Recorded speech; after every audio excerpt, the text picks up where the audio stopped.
दोस्तों, आज के इस वीडियो में हम डिस्कस करने वाले हैं BIM कोर्स के बारे में। BIM कोर्स क्या है, ये कोर्स किसके लिए सूटेबल है, ये कोर्स सारी चीज़ हम इस वीडियो में डिटेल्स में डिस्कस करने वाले हैं। गाइस, मेक श्योर करना वीडियो को स्टार्ट टू एंड तक अच्छे से देखिए।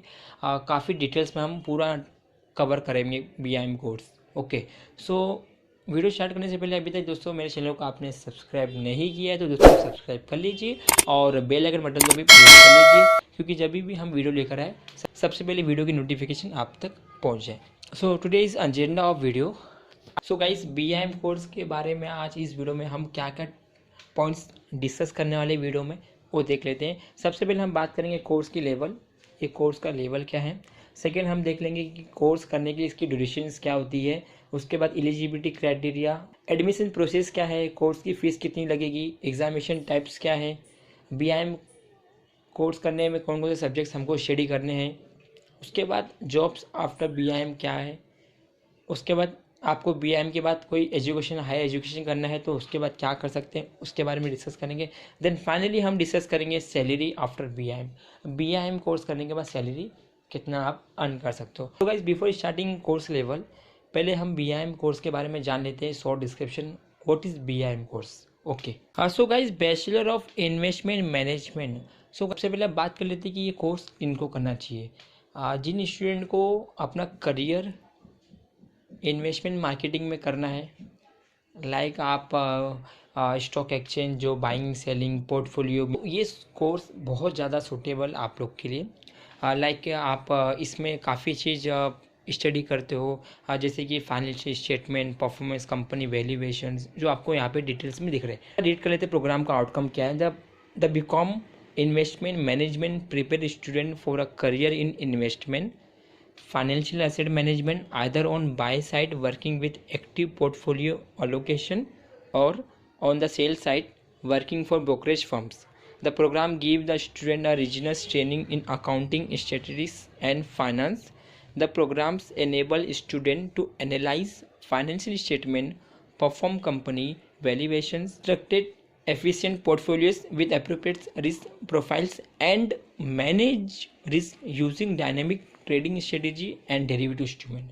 सो गाइस, यहाँ पे आपको पढ़ने के बाद हम ये समझते हैं कि ये कोर्स इन्वेस्टमेंट और फाइनेंशियल एसेट मैनेजमेंट के लिए वर्क करता है। ठीक है गाइस, BIM कोर्स जो है बहुत ज़्यादा ही पॉपुलर है।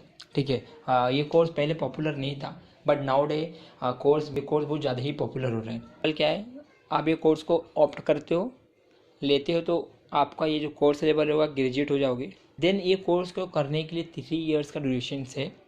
ठीक है, आपको 3 साल में ये कोर्स कंप्लीट हो जाता है आपका। ये कोर्स करने के लिए ये जो इसकी एलिजिबिलिटी क्राइटेरिया होगी 10+2, डेट इज़ आपको 10th कंप्लीट करना है, आपको 12th भी कंप्लीट करना है। ओके, तभी आप जाके ये कोर्स में एलिजिबल होगे। ओके, तो इसकी क्राइटेरिया क्या है, आपको 45%, आपका 45% आना चाहिए 12th में। ओके, तभी आप इस कोर्स को ऑप्ट कर पाओगे। अभी यहाँ पे क्वेश्चंस आते हैं, A ग्रेड कॉलेज और B ग्रेड कॉलेज। देखिए, A ग्रेड कॉलेज में ऑफकोर्स A ग्रेड कॉलेज है तो यहाँ का जो क्राइटेरिया होगा अब वो 60 भी हो सकता है। So depends upon college. ठीक है, अभी आप B ग्रेड कॉलेज में जाते हो तो वहाँ पे तो 45% आपका आता है, 50% आते हैं, तो आप एक कोर्स करने के लिए एलिजिबल हो जाते हो क्राइटेरिया में। ठीक है, ओके फाइन, अंडरस्टैंड।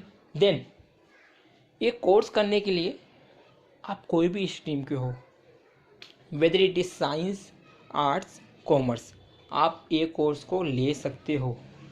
ठीक है गाइस, आप कोई भी स्ट्रीम के हो, ये कोर्स को आप ऑप्ट कर सकते हो, नो इशू। ओके, आप आराम से एडमिशन ले सकते हो। Another advantages is those who are not take math subject in 12th class, you can opt this course. Merit base और एंट्रेंस एग्ज़ाम पे होगा। मेरिट बेस मतलब क्या, आपका जो मार्क्स आया है उसके बेस पे आपको एडमिशन हो जाएगा। अब यहाँ पे एंट्रेंस एग्ज़ाम क्या है, एंट्रेंस एग्ज़ाम क्या होगा, इन केस कोई कॉलेज A ग्रेड्स होगी और वो अपने कैंडिडेट स्टूडेंट को एडमिशन लेने से पहले उनका एक एंट्रेंस एग्ज़ाम कंडक्ट करती है। लाइक उसमें एप्टीट्यूड टेस्ट होगा, कुछ ग्रामर्स करेंगे। ओके, उसमें लॉजिकल रीजनिंग्स रहेंगे, तो थोड़े बहुत जो एंट्रेंस एग्ज़ाम होते हैं उसके बेस पे कंडक्ट किए जाएंगे। आप उसमें पास हो जाते हो, क्लियर हो जाते हो, तो आपको एडमिशन मिल जाता है। ठीक है, वो मोस्टली ए ग्रेड्स कॉलेज ही करती है। आप बी ग्रेड्स में जाओगे तो आप नॉर्मली एडमिशन ले सकते हो। ठीक है, सो गाइस यहाँ पे कोर्स की जो फीस होगी, ये कोर्स करने के लिए फ़ीस क्या है, ये भी क्वेश्चन आता है। ठीक है, स्टूडेंट को डाउट्स होता है कि कोर्स करने की फ़ीस क्या है। ठीक है, सो यहाँ पे मैंने बताया कि 20K to 25K for 1 year, around 75K for 3 years. देखिए इसका मतलब क्या होगा, हर कॉलेज का फ़ीस भी डिफरेंट होता है। ठीक है, ऐसा नहीं कि हर कॉलेज का जो फीस होगा सेम होगा, ऐसा नहीं होगा। सो डिफरेंस कॉलेज के डिफरेंट फीस होते।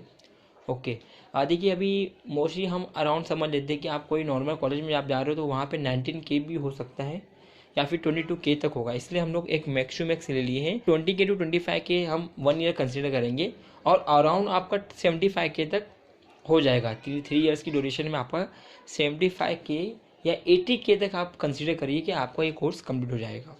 ओके, सो 3 साल में आपका 75K मतलब 75,000 या 80,000 आपको ये कोर्स करने में लगेंगे। ठीक है, देन यहाँ पे एग्जामिनेशन टाइप्स, ये कोर्स में एग्ज़ाम कैसा होगा, सेमेस्टर और एनुअल। देखिए सेमेस्टर मतलब क्या होगा, यहाँ पे 1 ईयर में 2 एग्ज़ाम कंडक्ट किया जाएंगे। ठीक है, डेट इज़ 3 ईयर में आप पे 6 एग्ज़ाम होने वाले हैं। ठीक है, 6 सेमेस्टर आपको देना पड़ेगा। और यहाँ पे मैंने एनुअल क्यों लिखा है, एनुअल क्या होगा, समटाइम क्या होगा, आप ये जो कोर्स है करस्पॉन्डिंग भी दे सकते हो। जो डिस्टेंस लर्निंग मोड है, मोड ऑफ स्टडी क्या होगा, यहाँ पे एक होता है रेगुलर होता है, एक डिस्टेंस होता है। रेगुलर मतलब आप कॉलेज में आके स्टडी करते हो, वो आपका सेमेस्टर वाइज होगा। और डिस्टेंस मतलब क्या होगा, यहाँ पे आपको यूनिवर्सिटी का एग्ज़ाम्स होता है एनुअली, वो आपको देना पड़ेगा। ठीक है, दोनों में डिफरेंस ये है। और डिस्टेंस में मतलब क्या है कि ये आप कॉलेज अटेंड नहीं करना है, सिर्फ आपको एग्ज़ाम ही जाके देना होता है। ठीक है, so that is a difference between semester और एनुअल। Okay, understood guys. कुछ भी आपको कोई भी क्वेश्चन आ रहे हैं, आप कमेंट्स आपके लिए अवेलेबल है, आप वहाँ पे कमेंट्स पूछ सकते हो। ओके, सो गाइस सब्जेक्ट्स क्या क्या है BIM कोर्स करने के लिए। सो यहाँ थोड़े बहुत सब्जेक्ट मैं आपको बता दूंगा, ये सब सब्जेक्ट आपको आ जाएंगे। सबसे पहले हम देख लेते हैं इंट्रोडक्शन ऑन अकाउंटिंग, आपको ऑब्जेक्ट से मिल जाएंगे। देन आपको सेकेंड मिल जाएंगे basic of investment and wealth creation. BIM course करें तो आपको बेसिक से लेके चलेंगे, इन्वेस्टमेंट क्या है बेसिक उनके, एंड वेल्थ क्रिएशन क्या है। ठीक है, देन उसके बाद आपको इंट्रोडक्शन रहेगा to financial statement, introduction to financial system. Then business communications आपको आ जाएंगे, बिजनेस इकोनॉमिक्स भी रहेंगे, foundation course, then quantitative techniques, then introduction to financial intermediaries, introduction to wealth management, marketing of investment product, information technology in investment, cost and management accounting, investment banking, equity research, management of market risk and operation risk. So guys ये सब आपको जो subjects है, ये सब subject की आपको study करनी होगी आपके BIM कोर्स में। ओके, सो गाइस फाइनली अब हम ये कोर्स कर लिए हैं, एज्यूम करो। और अब जॉब्स प्रोफाइल्स क्या क्या है BIM कोर्स के लिए, बहुत ज़्यादा इम्पोर्टेंस ये पार्ट है आपके जॉब्स के लिए।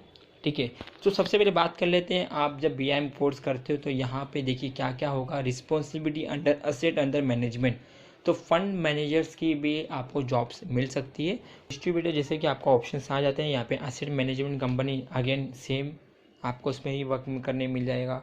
लीड मैनेजर्स की भी जॉब्स मिल जाती है। Then dealers, research analyst, investment consultant, investment portfolio managers, credit managers, advisor, finance manager, manager treasury, account and finance manager, legal collection manager, finance controller, credit and cash manager, risk manager, insurance manager, finance expert, financial consultant. So काफ़ी सारे jobs आपको यहाँ पे मिल जाते हैं guys. देखिए कभी भी याद रखिए, आप ऐसा फ्रेशर हो क्योंकि आप कोर्स कंप्लीट करने के बाद आपको तुरंत आप सोचोगे कि मुझे हाई पैकेज पे जॉब्स मिले। सो गाइस इम्पॉसिबल है। ओके, क्योंकि क्या है, आप ऐसा फ्रेशर्स कैंडिडेट हो, आप कभी भी जॉब्स के लिए जाते हो तो आपको वैसा डेजिग्नेशन नहीं मिलेगा, आपको ऐसा ऑफिशियल लेवल ही ट्रीट करेंगे। जैसा जैसा आपका परफॉर्मेंस, जैसा जैसा आपका वर्क कैसा रहेगा, इसके ऊपर डिपेंड करके आपका प्रमोशन होगा। या फिर आपको डायरेक्ट जाना है तो डायरेक्ट जाने के लिए आपको क्या करना पड़ेगा, हायर एजुकेशन कंप्लीट करना पड़ेगा आपके आफ्टर BIM। सो वो भी हम देख लेते हैं कौन कौन सा कोर्स आप कर सकते हो। तो guys higher education after BIM करने के लिए आपको कौन कौन से जो एजुकेशन से आप कर सकते हो, देखिए MFM master in financial management, ठीक है, आप ये कर सकते हो। देन आप post graduate programme in financial market आप ये भी कर सकते हो। बाय नेशनल स्टॉक एक्सचेंज जो NSE के एग्ज़ाम्स रहते हैं, बॉम्बे स्टॉक के जो NISM national stock exchange board of security जो एग्ज़ाम्स रखते हैं, NISM का जो है आज की डेट में बहुत ट्रेडिंग चल रहा है, आपको स्टॉक्स मार्केटिंग ट्रेडिंग्स में काम करना है, जॉब्स करना, तो आपको NISM की सर्टिफिकेट पे आपको पढ़ाई करना पड़ेगा। उसकी सर्टिफिकेट्स आपको बहुत ज़्यादा इंपॉर्टेंस होती है, उस पर काम कर सकते हो। Then global finance market professional programme ये भी है जो BSc है, उस पर भी आप काम कर सकते हो। Post graduate diploma in stock marketing है, मार्केट्स है, उस पर भी आप कर सकते हो स्टडी। क्रिशल्स जो सर्टिफाइड एनालिस्ट प्रोग्राम है उस पर भी आप कर सकते हो, CCAP।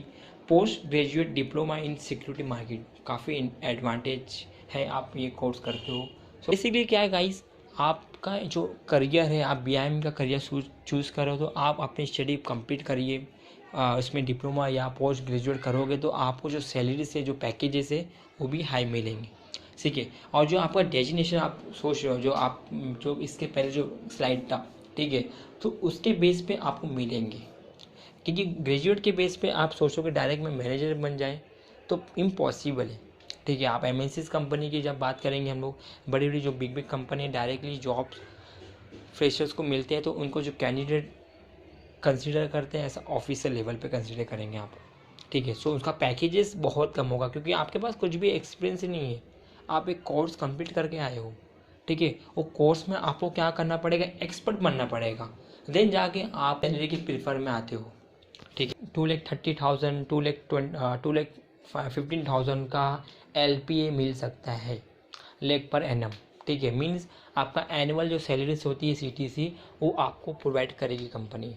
मोर देन आपको और हाइक चाहिए तो आपको एजुकेशन में हाइक करना पड़ेगा, लाइक आपको मास्टर्स डिप्लोमा करना पड़ेगा, ठीक है। सो BIM कोर्स काफ़ी इंटरेस्टिंग है और गाइस आप करते हो डेफिनेटली आपका जो जॉब्स प्रोफाइल, आपके जो सैलरीज पैकेज, जो आपका एक्सपेक्टेशन है आप उसको मैच कर पाओगे, आपकी जो रिक्वायरमेंट है, ठीक है। सो गाइस सैलरी की बात करेंगे तो यहाँ पर हैंड आपको इन हैंड जो पर मंथ ऐसा अज्यूम करिए आपको 16K 17K तक आराम से मिल सकता है, डिपेंड्स अपॉन योर कंपनी, आप कौन सी कंपनी में आप जा रहे हो इंटरव्यू के लिए और उस कंपनी में आपके जो जॉब प्रोफाइल का जो है आप मैच कर पा रहे हो, ठीक है। जिस कंपनी में आप जा रहे हो वो कंपनी पे भी डिपेंड्स करता है कि ऐसा फ्रेशर वो कितना CTC प्रोवाइड करता है।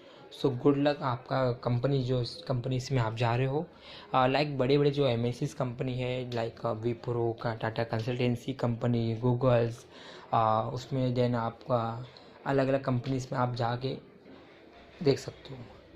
सो काफ़ी कंपनी हायरिंग करती है, प्लेसमेंट भी मिलता है कॉलेज के थ्रू। सो गाइस डिपेंड्स करता है कॉलेज भी, कौन से कॉलेज में आप स्टडी कर रहे हो, अच्छे कॉलेज में अच्छे प्लेसमेंट भी आते हैं, तो प्लेसमेंट के थ्रू भी आपको जॉब्स मिल जाते हैं, सो वहाँ पे भी आपको पैकेजेस अच्छे मिलेंगे, ठीक है। सो गाइस अभी तक आपको कोई भी क्वेश्चंस हैं आपके regarding start to end tech video में, सो कमेंट्स बॉक्स आपके लिए अवेलेबल है, आप वहाँ पे अपनी क्वेरी पूछ सकते हो। Thanks for watching this video guys. Video अच्छा लगा हो तो वीडियो को एक लाइक करना ज़रूर भूलना, और चैनल को अभी तक सब्सक्राइब नहीं किए हो तो एंड तक गाइस जो वीडियो देख रहे हो वो सब्सक्राइब कर लीजिए, हेल्पफुल लगा हो तो वीडियो।